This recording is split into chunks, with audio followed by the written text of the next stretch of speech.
נולדתי בבסרביה, רוסיה, 1926. אבי עלה ארצה עם הוריו וסבו. אחרי כמה שנים חזר לחול, התחתן, ואז נולדתי אני.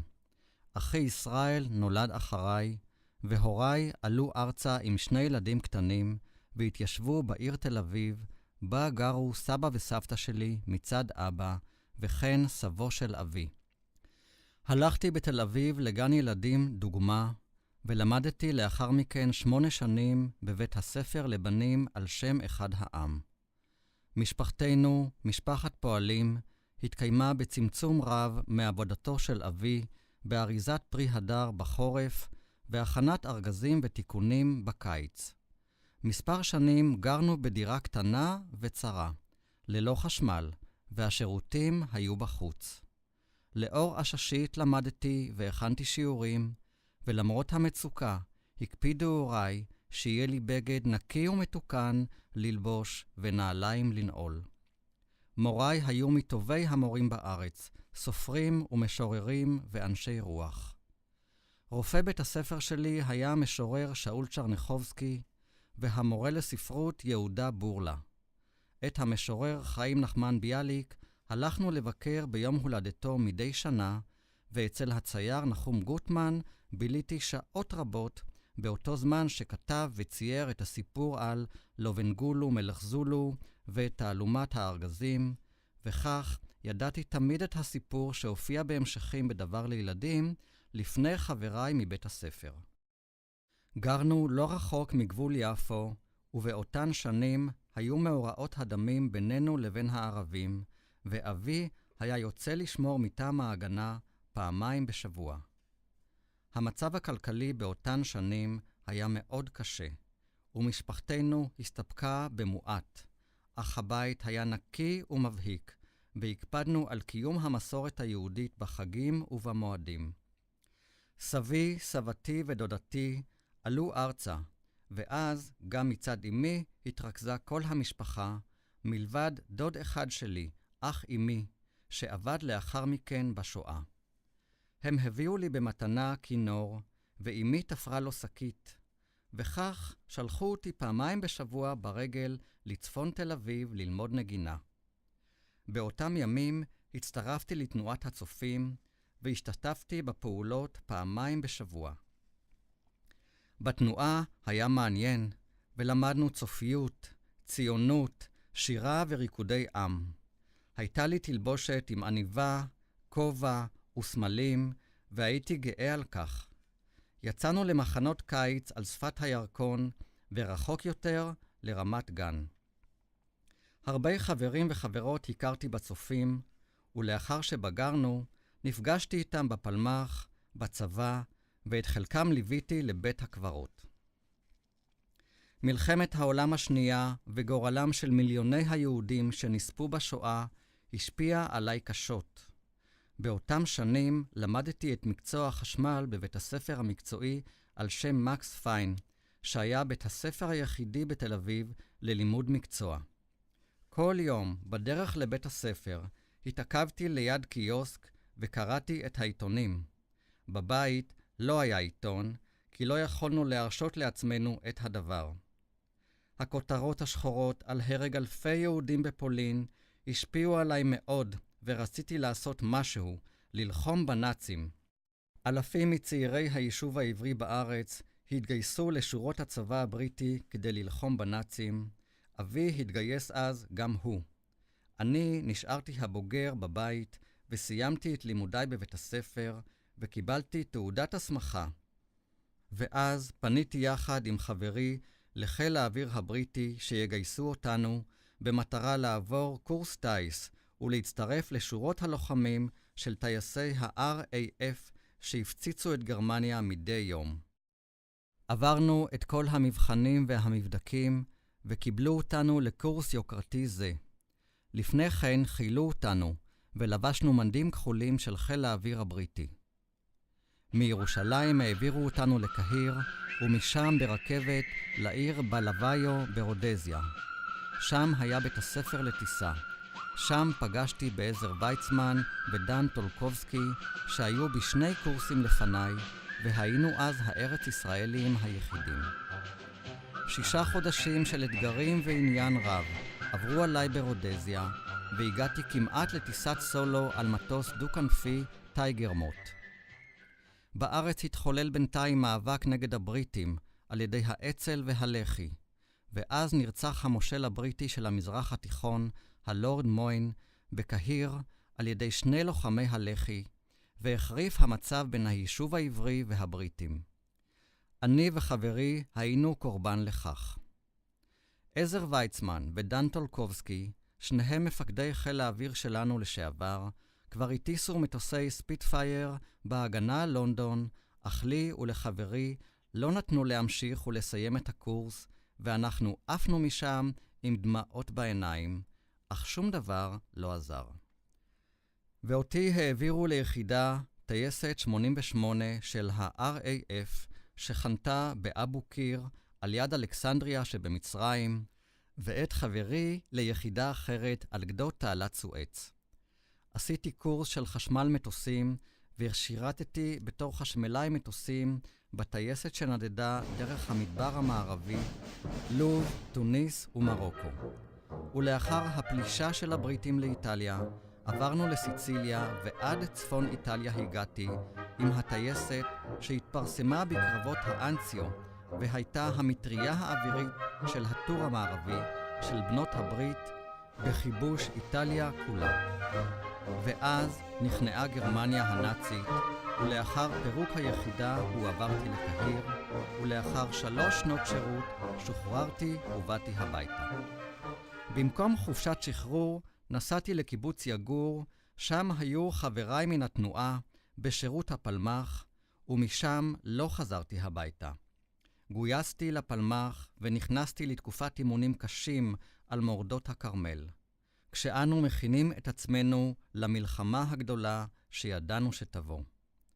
לא עבר חודש ובאה השבת השחורה.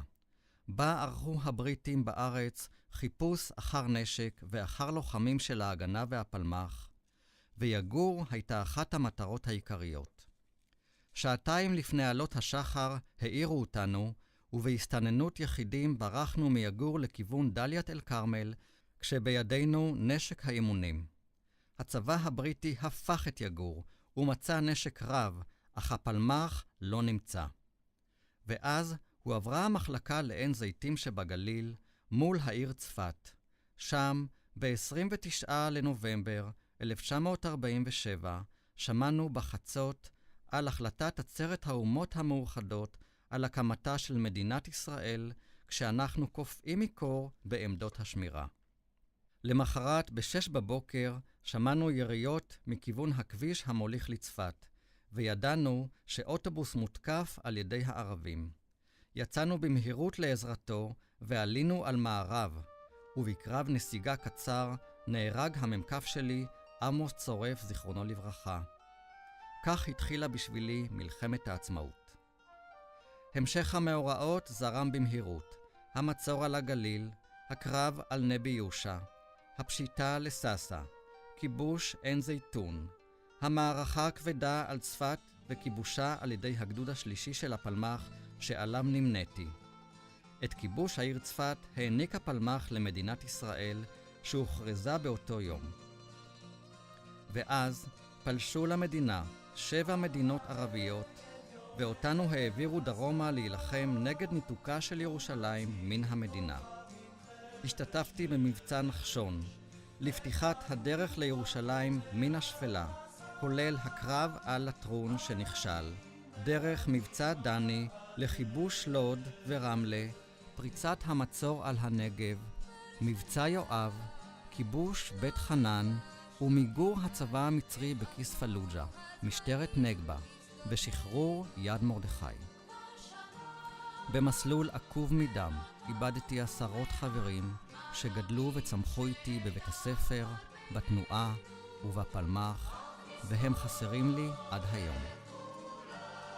עם תום מלחמת העצמאות והכרזת שביתת נשק, שוחררנו מהפלמ"ח שהפך להיות חלק מצבא ההגנה לישראל שהוקם אז, והייתי בין חייליו הראשונים שנשבעו לו אמונים ביום הקמתו. המספר הצבאי שלי בין 5 הספרות מזכיר לי תמיד מאורע זה. עם השחרור מצה"ל עלינו להתיישבות והקמנו קיבוץ חדש על שפת הים, פלמחים. במרץ ובמסירות השקענו את כוחנו בכך, ותוך שנה שקק המקום חיים, למרות שכדי להגיע לשם היה צריך לעתים לדחוף מסעית דרך חולות עמוקים. קיבלתי תפקיד של גזבר ומרכז קניות, ובנסיעותיי התכופות לתל אביב פגשתי את גלילה. התחתנו ברמת הכובש, ושם נולדה ענתי. הפילוג בתנועה הקיבוצית אילץ אותנו לעזוב את רמת הכובש, ויחד עם מחצית חברי גבעת השלושה הקמנו את עינת. כאן נולדה איילה, ונולד ניר, וכאן צמחה וגדלה משפחתנו עד ל4 דורות, ותקעה שורשים בקיבוץ עינת, שהוא ביתנו. בעינת המשיך אבא לשמש כגזבר. כשהוחמרה מגבלת הראייה שלו והוא לא יכול היה לנהוג, החל לעבוד במקצועו כחשמלאי. בלילות חורף קרים וגשומים, כשפסק החשמל, היה יוצא מהבית, מאיר דרכו בפנס לחשמליה, לחלק חשמל לפי הצרכים. הצורך של השכונה שלנו תמיד היה האחרון, שלא יגידו. בשעות הפנאי ניגן בטובה, בתזמורת כלי הנשיפה של הורסט סלומון. איינס בום, איינס בום. בסוף שנות ה-50 נשלח אבא כמדריך מטעם הבונים לאנגליה וסקוטלנד לארגן צעירים לעלייה לישראל. אנחנו הצטרפנו אליו מאוחר יותר, וזו הייתה תקופה כיפית עם הרבה זיכרונות מיוחדים. מאנגליה הביא אבא פטיפון עם תקליטים, טייפ ריקורדר, וכמובן עוד המון מזכרות שליוו אותנו ובחלקן שמורות איתנו עד היום.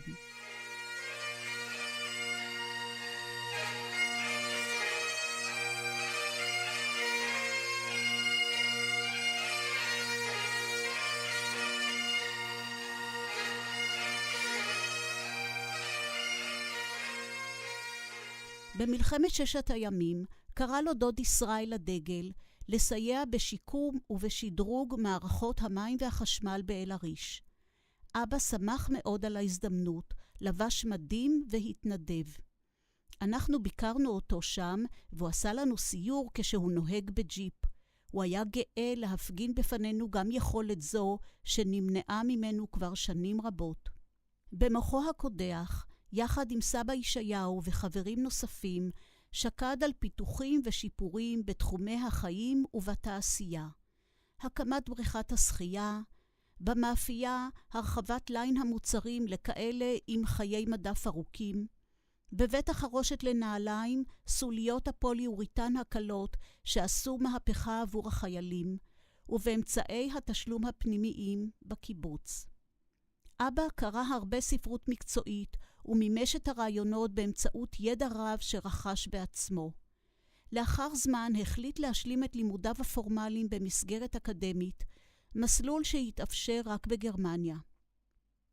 עם הרבה נחישות עזב את המשפחה, כבר היו 2 נכדים, דובי ודלית, לשנת לימודים בגרמניה, בה השלים את לימודיו בהצלחה. בשנה הזאת נשלחו הרבה מכתבים, תמונות וקלטות. עם שובו השתלב אבא בצוות המחלקה לתכנון של התנועה. הוא תכנן מערכות חשמל בקיבוצים חדשים, וגם הביא את הבשורה של תאים פוטו-אלקטריים בתחנות האוטובוס שיעירו לנוסעים העולים ויורדים בחשיכה. בבית שמענו הרבה מוזיקה קלאסית מתקליטים, בעיקר תזמורות כלי נשיפה שביצעו את המרשים של ג'ון פיליפ סוזה. מהרדיו אהב אבא להאזין למערכונים השנונים של שייקה אופיר והגשש החיוור, אותם ידענו בעל פה ושרבבנו ציטוטים בכל הזדמנות. תוכנית כבקשתך לשירים עבריים. לגוגי מנתניה, ליום חתונתך, שולחת החותנת, בוא ואשק לך. בתקווה שיבין את הרמז.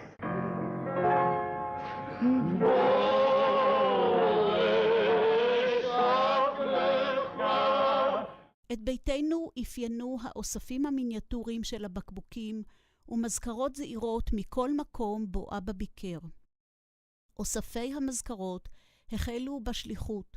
אבא קנה סמל בכל עיר ותפר לקידבק שנשאנו בגאווה על הגב שנים רבות. אבא המציא עוד המון דברים, שמות למשל, מנדוש, דוגלס, מוזו, ציפור וקולבס, וסיפורים על הוצנפלוץ, השודד הנוראי, אותם סיפר לנכדים. ולסיום, כמה דברים אישיים, אותם כתבתי לאחת האזכרות ולא העזתי לקרוא. אבא, אחרי מחלה קשה וממושכת הלכת מאיתנו, ועדיין באופן פתאומי. השארת חלל גדול בליבות כולנו. בצד הדיוק, היסודיות והשאיפה לשלמות, היה אבא בשבילי הלא שגרתי. גם כשלימד אותנו דרכי עבודה, צורת חשיבה, זה נעשה בצורה מיוחדת, מסעירה, אם בטכניקה אורקולית שהקדימה את זמנה, הקלטת השיעור והמחזתו, כולל תלבושות ותנועה, ואם בעזרים ססגוניים כמו סרגלים מיוחדים, ואפילו לוח כפל חשמלי. האהבה למוזיקה קלאסית והבנת תוכן היצירה. זכור לי ערב חורפי בו ישבנו בחדר והאזנו ליצירה 1812 של צ'ייקובסקי, כשאבא מלווה את האזנה בתיאור הקרב הגדול, המרסיליאז הנסוגה, רעמי התותחים וצלצול הפעמונים, והיו כאלה עוד, שוליית הקוסם, תמונות בתערוכה.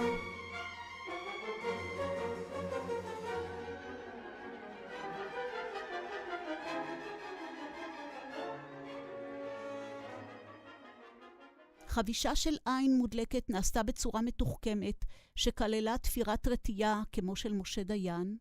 חביתה הייתה אומלט, וביצה רכה לילד חולה בושלה בעזרת שעון חול. ועד כמה שזה יישמע מוזר, מאבא למדתי לשחות סמרטוט רצפה. בפעם היחידה בחיי שראיתי אותו עושה את זה.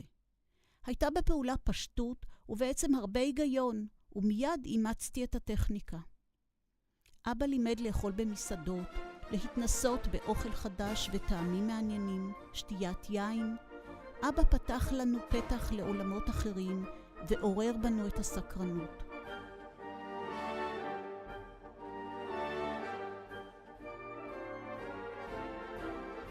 אומרים שהזמן מרפא. הזמן לא מרפא. הזמן נותן מימד. ומבחינתי, ככל שהוא חולף, אני מרגישה חסרה אותך יותר, ואת מה שיכולנו לספוג ולקלוט וללמוד ממך, ויצאנו נפסדים בהיעדרך. נזכור אותך תמיד.